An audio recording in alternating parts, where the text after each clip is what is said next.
Good morning, I'm Lucia and welcome to my studio here at Lucia Fig Tree. Today I would like to show you my latest project, which is this shawl I got here. I would like to tell you a little bit about the history behind the names. It's called Charlie, and also I would like to show you the yarn I've used for it, which I'm really happy with it. It took a while to find it, but I think it's absolutely beautiful. There are 8 different colors. The shawl will come in a little kit if you like, which contain the yarn that you need plus the pattern. Or if you have some lovely yarn at home that you want to use it, I'm going to put the pattern only available to all of you out there. So let's start with the story and why it's called Charlie. So I'm going to sit down for a moment, and I promise I will be brief, and you guys can have yourself a coffee like I do, and let's have a wee look into these things. So why Charlie? During the lockdown, the first lockdown back in March, I started to read this book, which is called The Lion Morning. The Lion Morning covered a part of the history of Scotland, which is probably the most romanticised, as about the Jacobites uprising of 1745. So I'm not going to bore you with all the details of the history and what happened, etc., etc. I'm just pinch a couple of points which are quite interesting and also at the background of this show. So basically we have Charlie Stuart is arrived in 1745, is the pretender of the throne of England. He has raised an army in Scotland to claim his throne against William, Duke of Cumberland. And things are going quite well, and then things start to go not so well. And the whole uprising end up in a bloody battle in Culloden in April 1746, where Charlie make a massive mistakes. He choose the wrong areas to confront the British Army. The British Army better armed and better trained, and the Scots has no chance. So basically 2,000 Scots died. It's really a bloody part of the history of this beautiful country I live in. But what happened? 2,000 Scots died. Some escape. They say that probably in the region of 6,000 people managed to escape, run away, and to try to avoid the wrath of England. And between the escapees, there is also Bonnie Prince Charlie. So Charlie escaped with 6 friends, and one of which is this guy called O'Neill, and he was an Irishman. And O'Neill has what they do, they leave Culloden, which is near Inverness, which is the centre of Scotland, and they go toward the Western Hebrides to try to escape the Redcoats. And O'Neill has a friend, actually is a relative, which is a lady called Flora MacDonald. And Flora is original from South Uist, but live in Benbecula. And Charlie plus his companions escape to Benbecula and ask for refugees there. So then the plan is for them to get a boat to France and let Charles survive this event. So what they do, they had in Benbecula, and Flora decided that the best way to get Charlie out of Scotland is to disguise him, because there are the armies everywhere and they're looking for this dashing prince. So they decided to disguise him as a woman, using the fact that actually Charlie is pretty good looking. It's quite good looking. That's why Bonnie in Scottish means pretty. It's quite good looking, and he might be able to be disguised as a woman. So, and that's where what interested me, because in the book, which is the manuscript is in the National Gallery of Scotland, there is a lovely images and a lovely little piece of fabric, and the description of what Charlie wore and how they did this. And I don't know if it's true or if it's romanticized or whatever, but certainly it's a lovely story.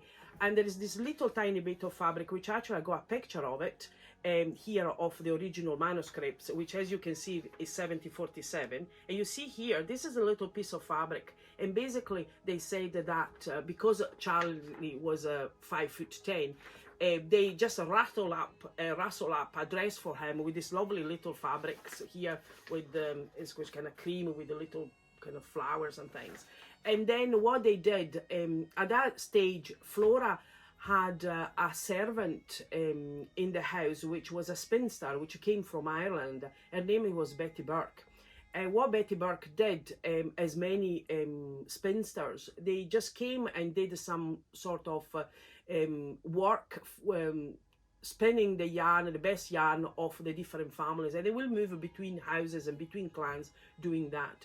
So what they did, because obviously Betty Burke had all the papers that allowed her to move in Scotland, they use her paper and they use her name to for Charlie, to just get Charlie out of the way.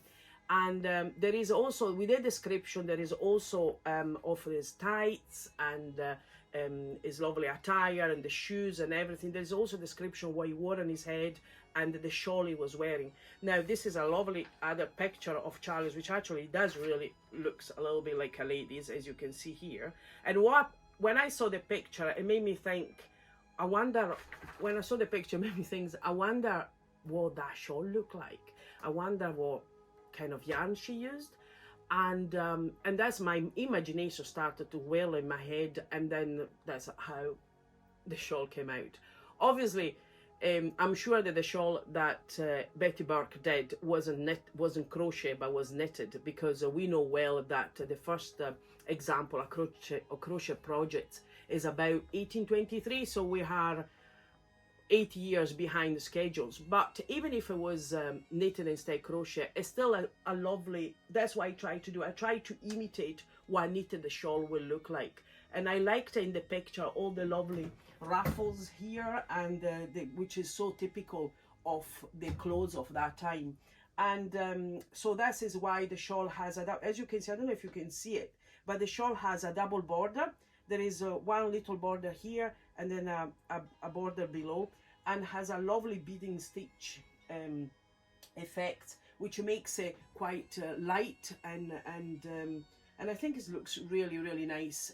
So we took some lovely picture trying to imitate the style, and I hope you will enjoy. You might have seen it in my Instagram or my Facebook. So I got 1, 2. We made 3 different versions of it. It has been well tested by my friends Susan and Janet, and we have found when I started to design the shawl, in my mind, what was the most important thing? It was not just the design, but also the yarn, because I wanted something that had some sort of Scottish feel. Hence why the yarn, as you can see, has a little tweed speck on it. And we're going to look into the yarn a little bit better, but let me see if I can find one here. But you can see that, I don't know if you can see it properly, but what I wanted to do, I wanted to find a yarn. We had the colours which remind me of Scotland, had a little specks like a tweedy specks, which again is kind of Scottish thing, but also I wanted something in pure wool. This is a beautiful merino wool, and I also liked the idea of the colours to do just a sort of degradé effects. You can see on this quite well, yeah. So, and this is obtained using the 2 cakes together, and you get this beautiful effect. So I'm really happy with the yarn, and I hope you will enjoy it too. So let's have a look to this different version. I got one in kind of sort of green and yellows and pinks, which is this here. As you can see, it's green on the outside and it goes back to red. But also I got a lovely grey, which is the one I'm wearing, and the yarn is here. Yeah, don't worry about it if you can't really see the yarn properly. We're going to take some picture outside so you can see the yarn in more details. And I have a lovely red and a darker grey blue, and what else? I got a pale blue with grey, and so there's a little bit for everybody actually. And also I got 2 stronger colors, a lovely lilac and what I would say is a teal. So this one are getting tested again because we want to make sure that you have enough yarn to do the projects.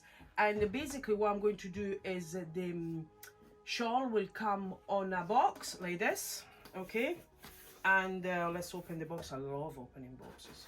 And in the box, what you get your 2 balls of yarns, a little cards, and in the bottom of the box there is the pattern. Okay, so that's all it's about. I'm really excited about this lovely project because it took me ages to do it. It's been really, really well tested, so I'm sure you will enjoy to make it. It's not complicated, although it looks like a little bit complicated, but I assure you it's not, and it's very effective and everybody loves it. Janet and Susan, which has tested the yarn, will tell you all you about it on social media about it, and it's beautiful. It's been washed. I washed it myself to try it. It's been washed and blocked beautifully. It's 100% merino. Actually, it's 96 merino. The one that has the speck, the what's called the tweed speck, has a 6% of viscose, which gives the little speck of colors. The rest is 100% merino. It's a muslin free, come from Italy, and I'm so excited about it. So basically what you can do, you can buy the pattern, and the pattern is included in the kit. You can buy the yarn and the pattern for £44.99, and as usual it will be available on my website, which again we have all updated to avoid any problem has happened before, or crashing websites, or problem with PayPal and etc. So I really hope you will enjoy doing my shawl. It's been a labor of love. I always say that all of my project, but it has been a labor of love, and I'm looking forward to see your shawls in the future. Thank you so much for listening to my little story, and I'll see you soon. Take care. Bye. Hi, this is Lucia again. This is part 2 of my previous video about my Charlie shawls, and the idea is to let you see a little bit more and give you some more information about the yarn. So as I said, the yarn is 96% pure merino wool, and has a 6% of viscose, which gives it the flex and the little sort of tweedy effects. It comes in 6 different colors, which we have tested for the shawl that you can see here. And basically each ball of yarn is 150 grams and 600 meters in meterage, okay, or 647 or 684 yards. So there's plenty for making a shawl just using 2 balls. I have, as I said, the 6 color available, and we have 2 extra colors sitting here, which is the same yarn, but this doesn't have any specks and it's 100% merino, and also is a 4-ply, obviously, because that's 150 grams, 600 meters is a 4-ply. And we have 2 different colors here. We are retesting again the shawl, because the one that we used at the beginning for the first shawl, which is this one lovely here, this yellow here that Susan made, it was a prototype, so we were running a little bit short of yarn. So I thought when the yarn arrived from Italy about a week ago, the best way before I put it online was to just retest it again. The colors are lovely, as you can see. It's all degradé. They go in different, there is plenty of different colors, which one you like best, and I really hope you will enjoy it. As I said, the kit is here, and it comes with 2 balls plus your patterns for $44.99, and then if you want the pattern on his own, you can get the pattern on his own. I have about, just to let you know, because I don't want anybody to be disappointed, I have about 80 kits available in the different colors, so there's about 10 kits for each color. Please, if you want one, do go and get it, because I can't, it's a limited edition and I can't get any more yarn this year of this type. So if you want it, please do and get it so you're not disappointed. And I really hope you will enjoy. It's beautiful, it's so soft and wash beautifully, and I'm so pleased. I've been wearing mine every day since I finished and got it done. So enjoy the rest of your day, and thank you very much for watching me. Bye.